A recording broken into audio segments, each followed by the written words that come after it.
नमस्कार दोस्तों, लीगल विस्तार पाठशाला में आप सभी का हार्दिक स्वागत है। 31 मार्च 2023 को सरकार ने जीएसटी के अंदर कुछ सहूलियतें प्रदान करी हैं। वो क्या क्या हैं, इनके बारे में हम विस्तृत चर्चा करेंगे अपने इस वीडियो में। ये वीडियो थोड़ा सा बड़ा हो सकता है, बट मेरा आपसे ये अनुरोध है कि कृपया आप इस वीडियो को अंत तक जरूर देखें। ये वीडियो बहुत महत्वपूर्ण है।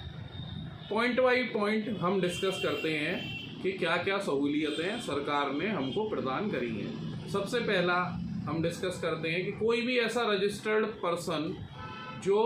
कंपोजिशन स्कीम के अंदर जीएसटी में अपने आप को रजिस्टर्ड किए हुए है और उसने फाइनेंशियल ईयर 2017-18 से 2021-22 तक अपना GSTR 4 फाइल नहीं किया है, तो अब वो 1 अप्रैल 2023 से लेके 30 जून 2023 तक ये रिटर्न फाइल कर सकता है, मात्र 500 रुपये की लेट फीस के साथ। आप सभी को पता है कि अभी तक इस GSTR 4 के ऊपर 10,000 रुपये की लेट फीस लगती थी, 5,000 रुपये की SGST एक्ट में और 5,000 रुपये की CGST एक्ट में, जिसको सरकार ने मात्र 250 रुपये SGST एक्ट में और 250 रुपये CGST एक्ट में कर दिया है। इसलिए आप जो भी कंपोजिशन डीलर जो अपनी GSTR 4 फाइल करने से चूक गया है, वो इस योजना का लाभ ले ले और 30 जून 2023 तक अपनी रिटर्न भर दे। दूसरा, ऐसे रजिस्टर्ड पर्सन जिनका रजिस्ट्रेशन डिपार्टमेंट ने ही CO मोटो कैंसिल कर दिया था। कैंसिलेशन ऑफ रजिस्ट्रेशन के सेवरल कारण होते हैं जो GST एक्ट में बताए गए हैं, जिनमें मेन कारण ये है कि अगर आप लगातार 6 महीने की अपनी रिटर्न नहीं भरते हैं तो GST विभाग आपके रजिस्ट्रेशन को निरस्त कर देता है। एक बार रजिस्ट्रेशन अगर निरस्त हो जाए तो उसको दोबारा से रिवोक कराने के लिए जो एप्लीकेशन है वो आपको 120 दिन के अंदर लगानी पड़ती है। निरस्त जिस दिन ऑर्डर इशू होता है उससे 120 दिन के अंदर आपको ये रिवोकेशन की एप्लीकेशन लगानी होती है, मगर अभी हमने देखा था कि अगर 120 दिन निकल जाते हैं तो ये रिवोकेशन की एप्लीकेशन नहीं लग पाती है। सरकार ने इस पर भी रिलीफ प्रदान करा है, मगर आज अगर किसी के रजिस्ट्रेशन 31 दिसंबर 2022 तक कैंसिल हो गया है और उसके रिवोकेशन के लिए 120 दिन निकल गए हैं, तो भी वो रिवोकेशन की एप्लीकेशन लगा सकता है और विभाग दोबारा से उसके रजिस्ट्रेशन को एक्टिव कर सकता है। अभी ऐसे बहुत सारे हमारे क्लाइंट थे या और भी ऐसे बहुत सारे लोग थे जो कॉन्ट्रैक्टर्स वर्क कॉन्ट्रैक्ट की सर्विस प्रोवाइड करते हैं सेवरल डिपार्टमेंट्स को या सेवरल पर्सन्स को, प्राइवेट ऑर्गेनाइजेशंस को। उन्होंने अपने इनवॉइसेस भी काट के दिए हुए थे, उसके बावजूद भी उनका जो है पेमेंट वहाँ से नहीं आने के कारण वो अपनी GSTR में रिटर्न्स फाइल नहीं कर पाए, जिसके कारण उनका रजिस्ट्रेशन निरस्त हो गया। और उसके बाद जब रजिस्ट्रेशन निरस्त हो गया तो अब वो अपने रजिस्ट्रेशन को एक्टिव नहीं करा पा रहे थे, जिसके कारण उनका आगे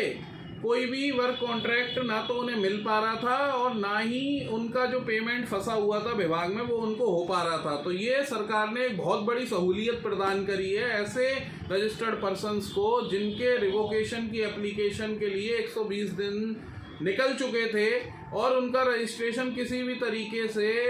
एक्टिव नहीं हो पा रहा था। इसमें ऐसे लोग भी आवेदन कर सकते हैं जिनका मैटर अपील में है, यानी कि जिन्होंने रिवोकेशन के अगेंस्ट में अपील लगा रखी थी, कैंसिलेशन ऑफ ऑर्डर के अगेंस्ट में अपील कर रखी थी और अभी उनकी अपील पे कोई निर्णय नहीं आया है। ऐसे लोग भी 1 अप्रैल 2023 से लेकर 30 जून 2023 तक रिवोकेशन की एप्लीकेशन लगा सकते हैं और विभाग से अपना रजिस्ट्रेशन दोबारा से एक्टिव करा सकते हैं। तीसरा महत्वपूर्ण बिंदु, ऐसे लोग जिनको विभाग ने सेक्शन 62 ऑफ CGST एक्ट के अंदर नोटिस दिया कि साहब आपको अपनी रिटर्न 30 दिन के अंदर अंदर इस नोटिस को जारी होने से भरनी है और वो किसी कारण से नोटिस के जारी होने के बाद भी अपनी रिटर्न नहीं भर पाए, तो ऐसे लोगों को भी गवर्नमेंट ने ये सहूलियत दी है कि अगर वो 30 जून 2023 तक अपनी ये सारी पेंडिंग रिटर्न्स भर देते हैं with late fees, interest, tax, तो उनका भी जो पैनल प्रोविजंस उसके अगेंस्ट जो गवर्नमेंट लेती उनको स्थगित कर दिया जाएगा। मतलब कहने का मतलब ये है कि अगर वो अपनी पेंडिंग रिटर्न्स को 30 जून 2023 तक भर देते हैं तो उनके अगेंस्ट कोई भी पीनल एक्शन गवर्नमेंट नहीं लेगी। इसके बाद ऐसे रजिस्टर्ड पर्सन जिन्होंने अपनी GSTR 9 मतलब अदर देन कंपोजिशन डीलर्स जिनकी टर्नओवर 2 करोड़ रुपए या उससे ज़्यादा है, तो उनको कंपलसरीली अपनी एनुअल रिटर्न GSTR 9 में दाखिल करनी होती थी GST एक्ट के अंदर।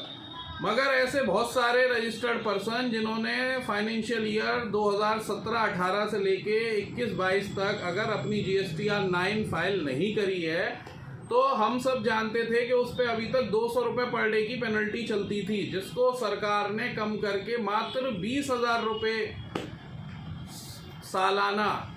कर दिया है। मतलब आज अगर आप अपना GSTR 9 अगर आप भूल गए हो या भरने से रह गया है और उसको आप आज भरते हो, वो भला से फाइनेंशियल ईयर 17-18 का हो या फाइनेंशियल ईयर 21-22 का हो, तो मैक्सिमम जो लेट फीस है वो 20,000 रुपये लगेगी, 10,000 SGST एक्ट में और 10,000 CGST एक्ट में। तो ये भी एक बहुत बड़ा जो रिलीफ प्रदान करा है सरकार ने, अदरवाइज आप भी समझते हैं कि पेनल्टी कितनी ज़्यादा थी।